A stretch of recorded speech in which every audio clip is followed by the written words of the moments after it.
예수님은 모세의 율법으로 자신을 시험하려는 바리새인들에게 결혼의 참뜻을 알리시고 하나님의 나라의 백성, 그 백성의 자격이 바로 어린아이 같은 자의 것이다 라고 하는 말씀을 해 주셨습니다. 오늘 16절까지의 내용을 크게 두 토막으로 쪼개볼 수 있는데 1절부터 12절까지는 결혼과 이혼에 대한 예수님의 생각이 무엇인지 말씀해 주고 있고 13절에서부터 16절까지는 어린아이들을 축복하시는 장면으로 이렇게 구성이 되어져 있습니다.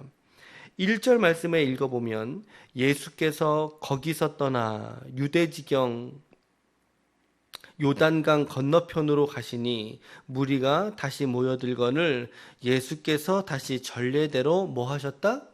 가르치셨다라고 성경은 기록해 주고 있습니다. 이제 예루살렘으로 가는 길입니다. 이 여정이 유대지경과 그리고 요단강 건너편으로 가셔서 이제 예루살렘으로 향하는 거죠. 이제 곧 예수의 십자가와 죽음과 그리고 부활이 예수 앞에 예고되어져 있습니다. 예수 앞에 아주 무거운 사명처럼 떡하니 버티고 있는 거죠. 그러나 예수님은 그렇게 자신에게 일어날 일에 있어서 슬픔이나 또 염려에 잠겨 있기보다 그저 자신이 당신이 하셔야 될 일들 그리고 하셨던 일들을 계속해서 묵묵히 섬기시는 것을 보게 됐는데 그게 뭐예요? 가르친다는 것입니다. 가르치는 사역을 계속 유지하고 있는 그런 모습 볼 수 있다는 거죠. 여러분들의 우리의 신앙에서도 가르침을 받는 것 그리고 진리를 깨우치고 배우는 것에 있어서는 우리가 헌신해야 될 이유들이 바로 이러한 대목에서 우리가 볼 수 있는 것 같습니다. 예수님의 사역을 우리가 잘 살펴보시면 그분의 초기 사역에서는 병을 고치고 이적을 낫게 하고 그러니까 쉽게 말하면 말보다 행함에 대한 어떤 그런 것들이 더 많이 목격하게 됩니다. 고쳐지는 것. 그런데 그의 공생의 후반으로 가면 갈수록 이제 그런 이적이나 기사를 나타내는 사역보다 이제는 가르치는 것, 입으로 하시는 말씀들의 사역들이 더 많이 예수님께서 좀 신경을 더 쓰시는 그런 장면을 보게 된다라는 거죠. 그런데 이것이 어떻게 보면 우리 신자들의 신앙의 형태를 대변한다라고도 이제 생각이 듭니다. 우리가 예수님을 믿을 때, 특별히 이제 처음 믿을 때 어떤 일들이 많이 일어납니까? 우리의 내면의 변화를 많이 경험하게 되죠. 우리의 감정의 변화, 하나님께서 나와 우리를 구원하셨다라고 하는 구원의 감격의 기쁨이 충만한 것들, 어떤 은사의 깊은 체험들도 물론 있습니다. 방언과 같은 은사들을 사모하면서 우리가 경험하게 되는 일들이 있는데, 그런데 이 신앙의 색깔이라는 게 계속해서 은사에만 머물러 있어서는 안 된다 이 말이에요. 계속해서 은사와 사역이나 이적이나 그런 것들이 머물러 있어서는 안 되죠. 물론 적절하게 은사들도 드러나야 하지만 그러나 결국에는 우리의 이 지성의 세계가 바뀌는 거예요. 지성의 세계가 바뀌고 변화되고 그리고 성령을 통한 우리의 삶의 의지가 더 다부져지고 그러므로 말미암아 어디에까지? 그리스도 예수의 분량에까지 이르게 되는 것. 성숙과 성장이죠. 이것이 이제 말씀과 기도의 균형을 추구하면서 조화로운 신앙의 모습을 우리가 이렇게 예수님의 이러한 모습을 통해서도 깨달아야 된다라는 거예요. 오늘 우리가 추구하는 신앙의 모습은 오늘 나는 어떤 면에 있는가?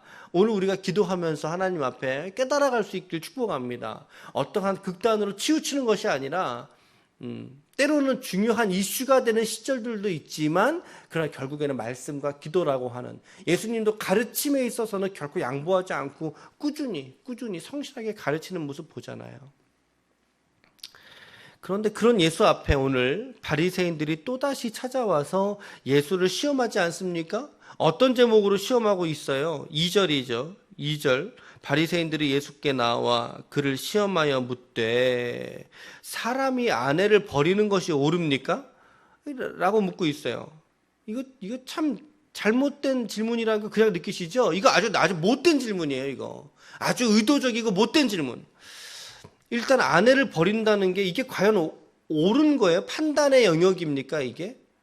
뭐 아내를 버린다. 거꾸로 말하면 남편을 버린다.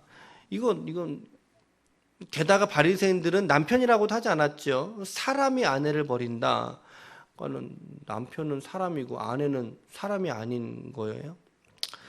이거 질문 자체가 옳지 않아요. 사실은 이게 예수님을 해코지하려고 일부러 모세의 가르침을 꼬아가지고 지금 얘기를 하는 거, 의도적으로 만든 질문이에요. 이 질문이 이게 전제예요. 이 질문의 전제고 예수님의 답변은 이들에게 향하신 말씀인 거예요. 그러니까 예수님이 뭐라고 하셨어요? 모세가 너희에게 어떻게 명령했냐라고 되묻습니다. 이것은 분명히 신명기 24장 1절에서 4절까지에 있는 모세가 이혼에 대해서 가르치는 대목이 나오죠. 신명기는 이스라엘 백성들이 다시 가나안으로 진입하기 직전에 주신 말씀이에요. 그러니까 가나안이라고 하는 그 땅에서 이스라엘 백성들을 보호하기 위한 의도에서 하신 말씀이거든요.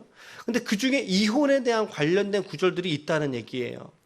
모세율법이 어떻게 기록되어져 있을까요? 제가 한번 읽어드릴게요. 신명기 24장 1절에 보면 사람이 아내를 맞이하여 데려온 후에 그에게 수치되는 일이 있음을 발견하고 그를 기뻐하지 아니하면 이혼 증서를 써서 그의 손에 주고 그를 자기 집에서 내보낼 것이요. 이렇게 돼 있어요. 그러니까 바리새인들이 지금 뭐라고 말하는 거예요? 오늘 본문 사전에 보면 이르되 모세는 이혼증서 써줘서 버리라고 했는데요. 버리기를 허락했는데요.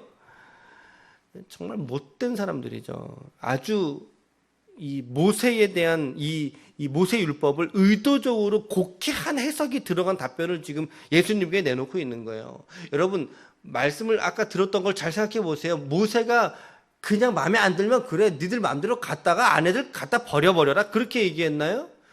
그렇게 얘기했나요? 아니라고요. 그에게 수치되는 일이 있음을 먼저 발견하는 거예요. 먼저 발견하고 그를 기뻐하지 않으면 이혼 증서라도 써서 그 여인도 다른 남자에게 갔을 때 수치를 면하게 해주고 그리고 그도 새로운 아내를 맞이하였을 때 간음하게 되는 일을 방지하기 위해서 이혼 증서를 써주라 이렇게 이야기를 한 거예요. 그러니까 물론 이 본문을 해석하는 다양한 관점들이 있습니다. 이 수치되는 일이 뭐냐라고 하는 거죠. 수치되는 일은 뭐냐, 그리고 그를 기뻐하지 아니한다는 의미들이 뭐냐, 단편적으로 생각하지 않고 조금 더 깊이 있게 이 말씀을 해석하고 연구할 필요는 있습니다. 이 시대의 과제들이기도 하죠.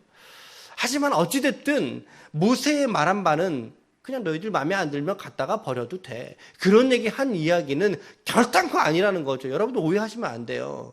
모세가 그렇게 얘기했으니까 오늘 나도 그렇게 하면 되겠네, 천만의 말씀이라는 거죠. 그렇지 않다는 거죠. 모세 율법을 통해서도 기본적인 성경적인 이혼에 대한 입장은 어떤 거예요? 그러니까 반대적인 성향인 거죠. 반대적인 성향이 기본적인 거라는 것을 우리는 알 수 있게 돼요. 그런데 바리새인들은 뭐라고 말한 거예요? 이혼 증서 그거 써주면 되는 거 아닙니까? 이들이 율법을 알고도 지킨다 했지만 바리새인들이, 그러나 역시나 율법의 정신은 전혀 알지 못했던 거죠. 관심조차 없던 거죠. 눈뜬 소경 같은 대답하고 있는 거예요. 예수님이 그들에게 뭐라고 말씀하십니까? 가정이 깨지고 사람들이 이혼하는 이유가 한 가지의 이유 때문에 모아진다는 거예요. 한 가지의 이유로. 그게 어떤 거예요? 마음이 완악해짐으로 말미암아 가정이 깨지는 게 아니냐. 5절 말씀 보세요. 5절에 예수께서 그들에게 이르시되 너희 마음이 완악함으로 말미암아 이 명령이 기록되지 않았느냐, 이렇게 말하고 있는 거죠. 이 말씀 여러분 잘 관찰해 보세요. 신명기 24장에서 이혼증서 써주라는 말은 결국에 뭐 때문이라는 거죠? 사람의 근본적인 성향과 마음의 태도가 무엇 때문에? 완악하기 때문이라는 거죠. 완악하기 때문에. 그 마음이 완악하여졌기 때문에 그러한 불상사를 예방하기 위한 말씀이라는 거예요. 그러면서 예수님이 결혼에 대한 생각이 상당히 엄하다는 것을 보게 되죠. 6절부터 9절인데 같이 읽어볼게요. 시작. 창조 때로부터 사람을 남자와 여자로 지으셨으니 이러므로 사람이 그 부모를 떠나서 그 둘이 한 몸이 될지라. 이러한즉 이제 둘이 아니요 한 몸이니 그러므로 하나님이 짝지어 주신 것을 사람이 나누지 못할지니라 하시더라. 여러분들이 예수를 믿으면서 결혼을 하셨다면 결혼 예배를 드리셨을 테고, 그런 결혼 예배 드렸다면 이 말씀은 아주 흔히 인용하는 말씀이죠. 그러므로 하나님이 짝지어 주신 것을 사람이 나누지 못할지니라. 이제 뭐 검은 머리가 팥뿌리가 되도록 이제 그런 이야기를 하면서 이 말씀으로 이제 선언을 하죠. 그 가정 속에. 예수님은 결혼과 가정에 있어서 상당히 보수적이고 그리고 타협하지 않으셨던 그런 관점 가지고 하신 얘기예요. 그래서 예를 든 것이 어떤 사건으로 거슬러 올라갑니까? 창조 사건으로 거슬러 올라가죠. 창세기, 출애굽기, 레위기, 민수기도 모세오경이요, 창세기도 모세오경이거든요. 가장 첫 번째 사건으로 이제 끄집고 올라가는, 모세율법보다 더 앞선 하나님의 창조의 사건을 너희가 잊지 말라는 거죠. 그 두 사람을 하나는 묶어놓은 것이 뭐라는 거예요? 첫 번째는 정신적인 연합이겠죠. 정신적인 연합. 아벨이 누구죠? 아벨과 누구지? 아벨이 아니라 아담과 하와죠. 아담과 하와가 자기 갈비뼈로 이제 하와를 만들어서 하나님이 나타날 때 뭐라 그랬어요? 저는 내 살 중에 살이요, 내 뼈 중에 뼈로다. 그러니까 정신적인 연합이거든요. 정신적인 연합. 그리고 그들이 육체적으로 합의를 이루었잖아요. 육체적인 연합이에요. 정신적인 연합과 그리고 육체적인 연합을 가리키는 거죠. 그 하나로 묶어지는 거, 그 둘이 한 몸이 되는 그 신비를 하나님이 가정이라는 테두리 안에서 하나님이 허락해 주셨다, 그 말이에요.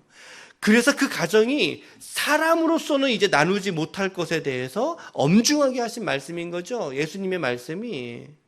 근데 이 말씀이 지금 누구에게 하신 말씀이라고요? 아까 말씀드렸죠. 바리새인들에게, 자기를 공격해 오는 바리새인들에게 하신 말씀이라는 거예요. 여러분, 이 말씀 우리가 모든 가정 그리고 모든 상황 속에서 획일적으로 적용하기에는 어려운 시대를 우리가 살아가고 있는 것은 사실입니다. 너무나 사실이죠. 여전히 우리의 삶에 가까이 닿아져 있는 현실은 뭐예요? 가정이라는 울타리 안에서 핍박과 혹은 학대와 폭력이 난무하고 있는 그러한 상황 속에서의 모든 가정들을 다 포괄하기에는 이 시대가 너무나 다양화되고 급변화되고 있는 것을 우리가 보지 않습니까? 예를 들어 볼게요. 지금 결혼을 4쌍이 결혼한다고 하면요, 그 중에 25%가 무려 4쌍 중에 1쌍이 3년 안에 이혼하는 통계가 상당히 많습니다. 5년 안에는 훨씬 더 수치가 높아집니다, 여러분.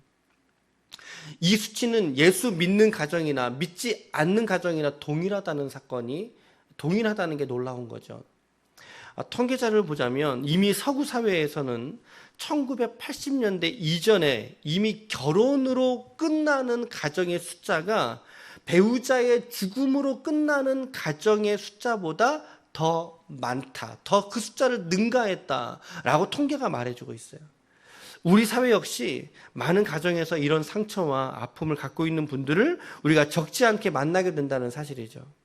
그러기에 예수님의 오늘 이 말씀, 누구든지 나누지 못할지니라, 이 말씀을 어떤 상황에 누구에게 하신 말씀인가라고 하는 것을 우리가 1차적으로는 유념할 필요가 있다는 거죠. 유념할 필요가 있고, 그래서 이러한 이해 없이 이 말씀으로 우리가 이 시대의 모든 지체들, 모든 가정들을 이 말씀으로 판단하고 이 말씀으로 정죄한다면 정말 많은 사람들의 상처가 우리 안에 드러나게 될 거라는 거죠.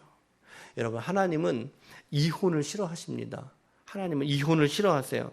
그러나 이혼한 사람을 미워하지는 않으십니다. 여러분, 심지어 하나님도 이혼하신 거 아십니까, 여러분? 제가 지금 이혼을 옹호하려고 하는 얘기도 아니고요. 오해 말고 들으셔야 돼요. 하나님도 이혼하셨어요. 누구와 이혼하셨어요? 이스라엘과 이혼하셨을 때가 있었어요. 이사야 50장 1절 말씀을 제가 읽어드릴게요. 잘 들어보세요. 나 여호와가 이같이 말하노라. 내가 너희의 어미를 내보낸 이혼 증서가 어디 있느냐? 내가 어느 체주에게 너희를 팔았느냐? 보라, 너희는 너희의 죄악으로 말미암아 팔렸고 너희의 어미는 너희의 배역함으로 말미암아 내보냄을 받았느니라. 이혼 증서가 어디 있느냐라고 찾고 계시죠, 이스라엘 백성들에게. 그리고 그들에게 너희의 어미를 내가 내보냈다라고 말씀하고 있습니다. 이것은 이제 이스라엘과 하나님을 결혼한 가정으로 비유할 때가 많은데, 그럴 때 이스라엘이 배역한 거죠. 패역해서 우상을 숭배하고 하나님 앞에 나아오지 않는 그들의 그 완악무도함을 하나님이 보시면서 하나님이 그들과 이혼하셨다라고 하는 것을 드러내는 말씀입니다. 이 말씀이, 그러니까 가정생활로 이제 비유를 하신 거죠. 그리고 예수님도 보면, 말씀에 보면 이혼하거나 깨어진 가정을 향한 아픔과 그리고 연민이 있다는 것을 알게 되죠. 대표적인 예로 어떤 거 들 수 있을까요? 얼렁 떠오르는 거 없으십니까, 여러분들? 사마리아 성에서 만났던 그의 생애 속에 남편을 몇 명 두었다고요? 5명 두었다고. 5명. 그러니까 결혼 생활이 몇 번 깨진 거예요? 그러니까 4번 깨진 거죠. 4명의 남편과 깨지고 지금 만난 5번째 남편, 그조차도 뭐라고 말씀하셨어요? 주님이 너 남편이 아니다라고 얘기하셨죠. 어떻게 보면 이거 이혼의 아픔이거든요. 가정의 깨진 아픔, 이혼의 아픔인데, 근데 주님이 그녀의 그 아픔과 고단한 인생을 주님이 다 아신다라고 위로하시잖아요. 그렇죠? 그래서 그 여인이 주님을 인격 안에서 만나잖아요. 그를 정죄하고 주님이 그를 판단하기보다 그의 입장에서 주님이 함께 서 계신단 말이죠. 그래서 그녀를 깊이 이해하시는 주님 보게 되거든요. 그러니 여러분, 우리들이 지금 오늘 알고 있는, 들어있는 이 예수님의 말씀을 우리가 들어서 이 구절로 우리가 서로를 정죄하고 판단하는 기준으로 삼지 마시길 바랍니다. 이 말씀을 남에게 적용하지 말고 이 말씀을 나에게 적용하며 살면 된다는 거예요. 우리 자신의 경각심, 우리 자신의 남편을 향한, 아내를 향한, 나의 주신 이 가정을 향한, 이 가정을 지키는 말씀으로 우리가 삼으면 되는데, 이 말씀에 대해서 타인들에 대한 판단의 기준으로 이 말씀 삼을라 친다면 안 된다는 거죠. 바리새인하고 똑같이 돼버리는 거예요, 여러분. 제가 어제 이제 찾아봤던 주석에서는 이렇게 이제 조언해주고 있어요. 예수님의 이 말씀은 바리새인들에게 하신 말씀이다. 그래서 우리의 목회 현장 속에서 적용하기가 어려울 수도 있다. 이렇게 해설을, 단초를 달아주었더라고요. 그리고 나서 이제 사람들이 이제 예수께 이제 어린아이들 만져주심을 바라고 데려오는데 제자들이 꾸짖는 장면이 나오는 거예요, 오늘. 14절에 예수께서 보시고, 제자들이 꾸짖는 모습을 보시고 노하시어 이르시되 어린아이들이 내게 오는 것을 용납하고 금하지 말라. 하나님의 나라가 이런 자의 것이니라. 이런 자는 누구를 의미할까요? 뭘까요? 숙제입니다. 여러분 각자가 한번 생각해 보세요. 어제도 제가 소금을 너희 중에 두고 화목하라, 이제 소금 둔다는 의미가 뭐냐 이제 고민해 보시라고 했더니 몇 분이 이제 카톡을 주셨어요. 이런 의미 아니겠냐고 이게 정답을 물어오셨어요. 여러분 성경에 이렇게 딱 정답이라는 게 없지요.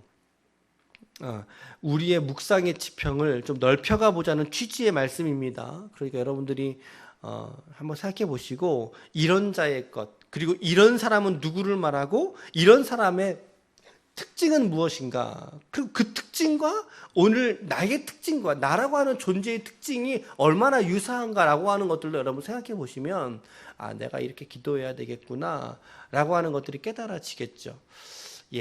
오늘 제가 2가지 적용을 좀 해볼게요. 오늘 시간을 조금 더 드리고 말씀드리고 싶은데 2가지 적용할 텐데, 첫 번째는 나는 남편과 아내에 있어서 관대한 마음을 가지고 있는가 라고 하는 질문이에요.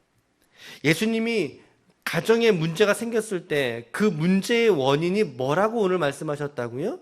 각 사람들의 무엇 때문에? 완악함이라고 말씀을 드렸습니다. 완악함으로 그 초심의 마음들이 변질됐다, 이 얘기를 하시는 거거든요, 예수님이. 완악하다는 게 무슨 말이에요? 이게 관대하지 않다는 의미예요. 관대하지 않다. 그리고 연민을 갖지 않는 태도라는 거죠. 남편을 향해서 연민을 가졌던 마음들이 없어지는 거예요. 아내를 향해서도 마찬가지고. 여러분, 가정에서 그것도 남편과 아내, 이거 가정의 구성원의 최소단위 아닙니까? 그래서 사랑해서 결혼을 했고 평생을 함께 살기로 약속을 맺은 언약 공동체가 가정이에요. 최소단위죠. 그런데 왜 서로의 마음이 완악해지냐는 거죠. 그래서 나는 더 이상 저 사람하고 살지 못하겠어. 이렇게 하는 이유가 뭐냐는 거예요. 이거 더할 나위조차도 없는 거예요. 사랑이 식어져서 이렇게 말하죠. 성격이 틀려져서 이렇게 말하죠. 아니에요. 그것은 우리가 그저 근본적으로 죄인이기 때문이에요. 다른 원인 또 다른 데 없어요. 성격 차이, 돈 때문에 아니에요. 여러 가지 이유 갖다 붙일 수 있는데 그 본질로 내려가면 뭐 때문에? 그저 우리가 죄인이기 때문에. 그 죄악이 남편과 아내라고 하는 그 이름의 틈을 틈타죠. 그래서 우리가 쉽게 화내잖아요. 가장 쉽게 화내는 사람 누구예요? 아내고 남편 아니에요? 예. 뭐 남들한테는 젠틀맨인데 나한테는 왜 저래? 그러잖아요. 가장 많이 무시하는 게 누구 관계에서요? 부부 관계예요. 가장 많이 욕하는 것도 부부 관계고 서로 때리고 판단하고 누구보다 원수가 내 집 안에 있도다. 틀린 말이 아니더라는 거죠. 어떤 분이 50년 동안 결혼기념일을 꼬박꼬박 챙겨오는 분이 있어요. 성실하게 이제 내조 외조를 하시는 분들이죠. 어떤 기자가 와서 선생님에게 물었대요. 선생님, 어떻게 이렇게 결혼 생활 하시면서 이렇게 꼬박꼬박 챙겨 오실 수 있습니까? 이혼하고 싶었던 적이 없으셨나요? 이렇게 물었어요. 근데 그분이 뭐라고 대답한지 아세요? 그분의 대답이, 예, 저는 단 한 번도 제 안사람하고 이혼하고 싶은 마음은 없었습니다. 그런데 죽이고 싶을 때는 참 많이 있었습니다. 이렇게 대답을 하더라는 거죠. 사리를 느낀 적이 참 많았다는 거예요. 50평생을 살아오신 가정이 계십니까? 그럼 아마 30대 결혼했으면 80대 정말 존경을 받으셔야 마땅한 삶이라고 저는 생각합니다. 우리 어르신들 나이가 드셨어도 귀하게 가정을 꾸리고 있는 모습 보면 너무 존경스럽죠. 하지만 그 50년의 세월은 결코, 가정의 생활은 결코 순탄하진 않았을 거라는 거죠. 결혼 생활이 결코 쉽지 않다는 것을 반영한 그런 예화 아니겠어요? 그런데 사실은 우리 모두가 다 이렇게 살아가지 않습니까? 우리 모두가? 우리가 겉으로는 인꼬 부부처럼 우리가 사실은 보여도 한꺼풀만 그들의 갈등 속으로 들어간다고 친다면 그 안에 서로를 향한 정말 많은 정죄와 그리고 상처가 아무러지지 않은 채로 남아있는 그런 부부들의 모습을 우리 너무나 많이 보게 된다는 거죠. 안타깝죠. 여러분, 이 부부의 문제를 포함해서 우리 가정의 문제들, 남편, 아내, 자식, 부모의 문제들, 이거 내 힘으로 해결되지 않는다는 데 있어요. 결코 한 토막도 내 힘으로 할 수 없어요, 여러분. 우리가 근본적인 죄인의 성향을 결코 우리의 죽음의 호흡이 끝날 때까지 우리가 놓치지 않기 때문에, 그것이 우리의 본질이기 때문에 우리의 가정 안에서 내 욕심으로 한량친다면 우리는 결국에 서로를 향해서 완악해지고 말지요. 뭐 자식을 향해서도 완악해지는 마당에 뭐 아내라고 남편이라고 별 다르겠어요? 뭐 부모님이라고 별 다르겠어요? 주님께 맡기셔야 돼요. 우리 정답은 주님께 맡기는 거 외엔 없어요. 그렇죠? 이런 것들 깨닫는 분들은 잠잠하게 참죠. 인내하고 기다려주잖아요. 주님께 맡기시는 문제와 주님께 맡기시는 삶이 될 수 있기를 바랍니다. 오늘 우리 스스로가 누구보다 내 아내와 남편에 있어서의 이 완악해져가는 내 마음의 문제, 사랑이 없어서가 아니라니까요. 그냥 우리가 죄인이기 때문이에요. 사랑이라는 이름으로 핑계대고 숨지 말고 그저 나라고 하는 존재가 이것밖에 안 되는 사람이었구나. 애시당초 나라고 하는 사람이 좁아진 마음들, 정죄하고 판단하는 마음들이 우리 가운데 있다면 그 마음들 이렇게 모아서 특별히 우리 사순절 기간 지났잖아요. 주님의 십자가 밑에 이 마음들 올려놓으셔야 돼요. 주님, 이 마음 나도 해결할 수 없고 그 사람도 해결할 수 없어요. 주님이 해결해 주셔야 돼요. 라고 겸손하게 십자가 발밑으로 나아갈 수 있는 저와 여러분들이 되시길 바랍니다. 첫 번째 적용이고요. 두 번째 적용까지 좀 볼게요. 오늘 이혼이 언급되어 있잖아요. 오늘 말씀에. 그러니까 이런 적용을 좀 드려볼게요. 마음에 좀 새겨보세요. 하나님은 이혼은 미워하시지만 그러나 이혼한 사람까지 미워하지는 않으신다라는 거죠. 아니, 세상에 누가 이혼하려고 결혼한 사람이 어디 있겠어요. 다 잘 살고 싶어서, 잘 해보고 싶어서 결혼도 하고 가정도 꾸리는 거죠. 그런데 이런 말이 있어요.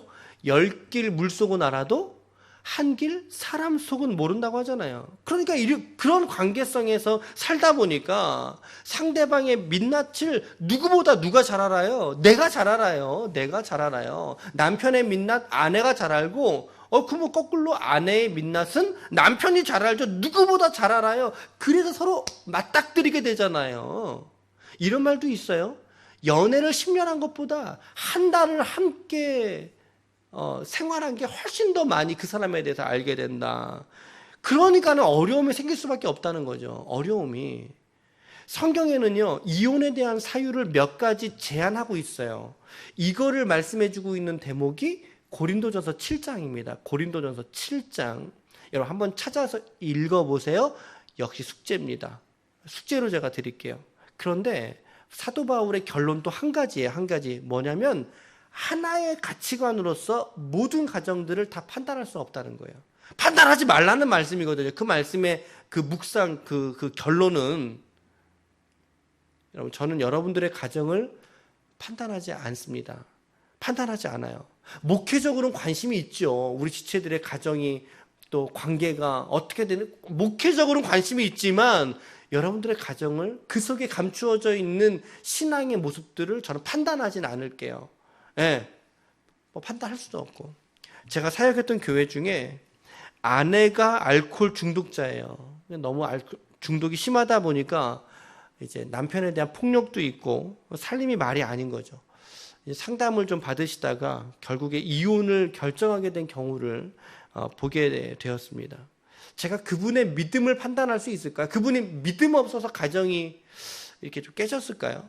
판단해서도 안 되지만 판단할 자격도 저는 없고, 그분이 참 신앙이 좋았던 분으로 기억을 하거든요. 눈물로 읍소하면서 상담을 했는데 기도하고, 근데 안 됐어요. 잘. 근데 이와 반대의 경우도 있겠죠. 사실은 여러분, 주님이 그분 사랑하지 않을까요? 한번 생각해 보세요. 그분 사랑하지 않아서 가정이 그렇게 됐을까요? 그렇지 않죠.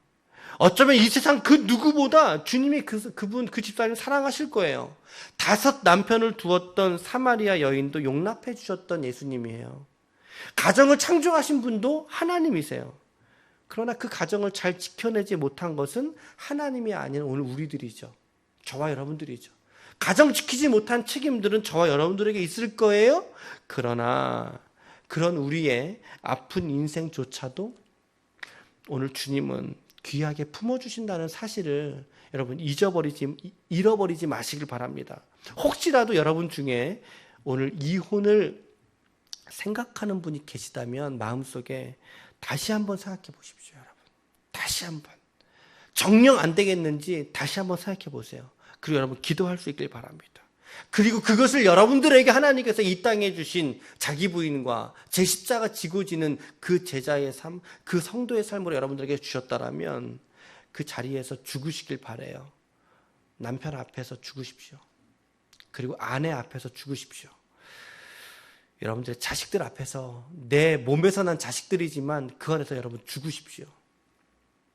그런데 혹시라도 이혼을 하신 분이 있다면 주님께 나아가십시오. 주님께 나아가셔서 겸손하게 주님의 위로와 다시 한번 주시는 그 소망을 꿈꾸면서 여러분들의 상처나고 빵꾸난 여러분들의 마음들을 십자가 위에서 치료받고 위로받을 수 있기를 축복합니다. 간절히 축복합니다, 여러분. 간절히. 그래서 그 관계성에 있어서 오늘 주님이 이 말씀은 하나님의 나라에 들어갈 자, 어린아이 같은 마음이라고 하셨을지 몰라요. 어린아이 같은 마음으로 우리 가정에서 남편을 바라볼 때, 그 남편이 아내를 바라볼 때, 그렇죠? 그렇게 주님이 말씀을 주신 게 아닐까라는 생각도 해보게 됩니다. 오늘 저는 가정과 배우자 그리고 이혼이라고 하는 다소 좀 우리의 생활 속에 가까이에 있지만 그러나 금기처럼 말하지 못할, 쉽게 언급하지 못할 이야기들 오늘 성경을 통해서 좀 말씀을 드렸습니다. 사실은 더 구체적으로 말씀드리고 싶고 더 많은 시간 이야기해야 하지만 이 새벽이라는 시간에 어떤 짧은 연고로 오늘 간단하게 살펴봤어요. 어르신들의 말씀에 이런 얘기들이 있습니다. 결혼은 사랑으로 하고 일상은 우정으로 살아가야 된다라고 하는 말씀이 있죠. 오늘 여러분들에게 주신, 특별히 배필로 주신, 만나게 하신 여러분들의 남편과 아내들, 아내 그리고 자녀들 그리고 부모님들, 우리에게 주신 귀한 가정 공동체입니다. 이들을 사랑하지 않으면서 우리가 이웃을 사랑할 수가 없습니다. 이것에 매여서 우리가 이웃을 사랑하는 일들을 잃어버리시면 안 될 것 같죠. 안 되죠. 그 안에서 여러분, 그 가정 안에서 여러분들이 자기를 부정하고 자기 십자가를 발견하셔서 정말 여러분들의 가정 속에 사랑과 그리고 우정이 넘치는, 그렇죠? 사랑과 우정이 넘치는 귀한 가정들이 모두가 되시기를 축복합니다. 지금도 늦지 않았습니다. 늦지 않았어요. 여러분들의 호흡이 붙어 있을 동안에 다시 한번 여러분, 우리에게 특별하게 주신 이 사람들 끝까지 우리가 사랑하고 끝까지 섬길 수 있는 가족 공동체로서 여러분들에게 회복의 은혜 그리고 이런 관계의 은혜들이 다시 한번 넘치실 수 있는 귀한 믿음의 가정들이 다 될 수 있기를 예수님의 이름으로 간절히 축원합니다. 아멘.